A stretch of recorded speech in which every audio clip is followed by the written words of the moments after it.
Hey everybody, it's Tina again. I just wanted to put out video 2 of the series that I'm starting that has to do with nervous system regulation.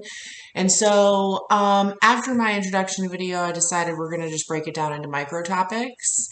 And the first couple of topics I think are really important are number one, learning how to not necessarily disagree, but definitely investigate our inner voice. And a lot of people would call this a running narrative.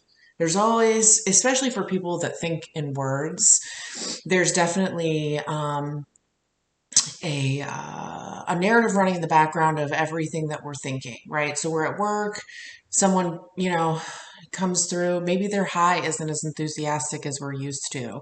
And so our false running narrative can sometimes be like, oh, well, maybe it's because of the meeting that we had yesterday, or maybe it's because I didn't do my hair right, or maybe it's because, or I'm not good enough. And the false running narrative for a lot of people stems from being told real things growing up, like, growing up, maybe you were told you were too slow, hurry up. Maybe you were told you were stupid. I mean, there's definitely a variation in scale of the types of homes that we grew up in. Some of them were very positive, some of them were overly positive, which drove certain people to have a false running narrative that's negative. But I will tell you that it does reflect in your outer relationships. Let's say you're thinking to yourself, oh gosh, I can't believe I did that. I'm so crazy. And so, even if we don't have any evidence that's backing this statement up, if you do have evidence that's backing the statement up, I mean, investigate your behavior, but we will possibly run into a person, and let's say there's a best friend or husband or even a cousin, and they say, oh, you're so crazy. And because we have this false running narrative in our head, there is a possibility to react to that either internally or externally, to that statement in a negative way. Are people sometimes joking? Yes. Can some people say, I was just joking, and it ended up being a repetitive pattern that ends up being slightly abusive, and they just keep saying I'm joking, but they're really serious? Sure. But here's the thing. If we don't start to investigate our running narrative in our background, then we will continually perpetuate these patterns externally in our relationships. So, what's the first step? How do we climb out of this? I'll tell you how I did it, because I literally just looked up free videos on YouTube between 2021 and now.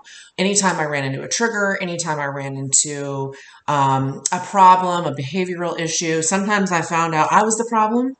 Sometimes I found out how my loved ones were contributing to the situation. But I found a lot of problematic behavioral patterns within myself. So, and it all stemmed from the internal. So how do we start contradicting this? Let's say 3% of the false running narrative is correct. What we want to do is we want to run reality and evidence against our false running narrative. And for example, when I left my marriage in 2021 to get some space, get some healing, possibly it was over, possibly it wasn't. I just knew that my behavior, his behavior, like we needed to do some adjusting in order to climb out of it. Okay. So when my false running narrative was telling me things like he's bored or he's this, he's that, instead of, eventually I had to get to the point where I was saying, okay, what evidence do I have of this? And I actually found the opposite. I found evidence of a more positive. He was trying to give me compliments. He was trying to tell me I was beautiful. He was trying to encourage me when I told myself or told him that I was a bad mom. Could I have done better? Sure, we all could. But, being a good mom or worrying about being a good mom means you're a good mom. If you're worried about, oh, I should have done that better, or I wonder how she's feeling or he's feeling, then you're actually a good mom. If you weren't worried about those things, that would be evidence of not being a great parent. But anyway, so we're going to evidence base our false narrative. If I'm like, oh, I think my second cousin Brenda hates me. Okay, What evidence do we have of that? Have you had a pattern of behavior since you were younger or in the last couple of years? What stemmed from it? Do you even see that pattern there? And, if we find that there's a pattern there, then we also need to go ahead and discuss whether or not we are going to allow that behavior in our lives anymore.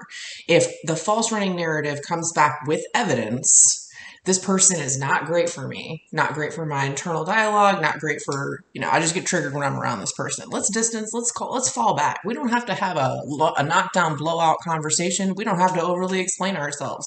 We can just miss a call or two. We can just maybe not be available for brunch that Sunday. We need to fall back into ourselves and start healing from the inside out. But I will say that 50% of the time, you're going to find, hey, instead of reacting to my own internal dialogue, I could have just seen what was there. I could have seen that he was loving me in his own way, or this person was loving me in their own way. I just wasn't reading it that way because I love differently.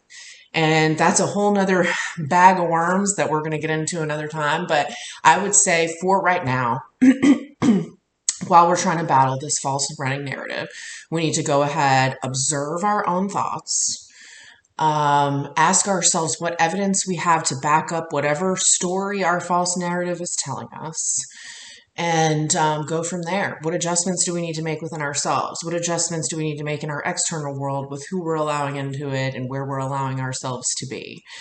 That's all I have for you today. Please comment. I'd love to start discussing these things in the comments and just kind of help each other, learn and get better as we go. And until that time, smile. You're important.